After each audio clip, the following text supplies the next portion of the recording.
কথা মাদক বিরোধী সপ্তাহ। আমি এখনই ঘোষণা দিচ্ছি যে আজকে আমাদের যে সোমবার, আজকের থেকেই আগামী রোববার পর্যন্ত এক সপ্তাহ মাদক বিরোধী সপ্তাহ চলবে আমাদের এখানে।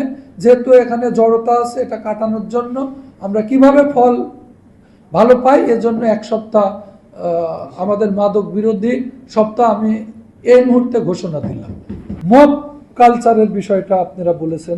আমি মনে করি বর্তমান গণতান্ত্রিক সমাজে এই মব কালচার কোনো মতেই চলতে পারে না, কারণ আইন তার গতিতে চলবে।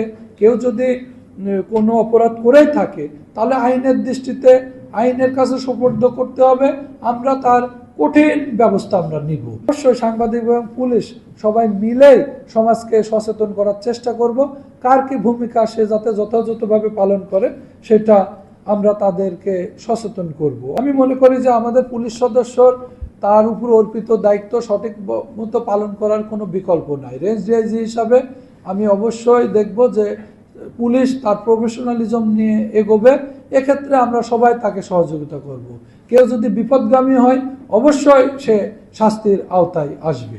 নারীর প্রতি সহিংসতা অবশ্যই সংবেদনশীলভাবে দেখতে হবে।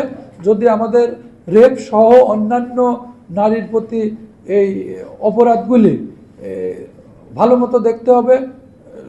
এটা চার্জশিট যাতে খুব সুন্দর মতো যথাযথভাবে হয় সেটা দেখতে হবে। এবং আমার ইনস্ট্যান্ট অর্ডার, কোথাও রেপ হলে 24 ঘন্টার মধ্যে আসামি গ্রেপ্তার করতে হবে, সে যে দলেরই হোক, যে মতেরই হোক, যেই হোক না কেন।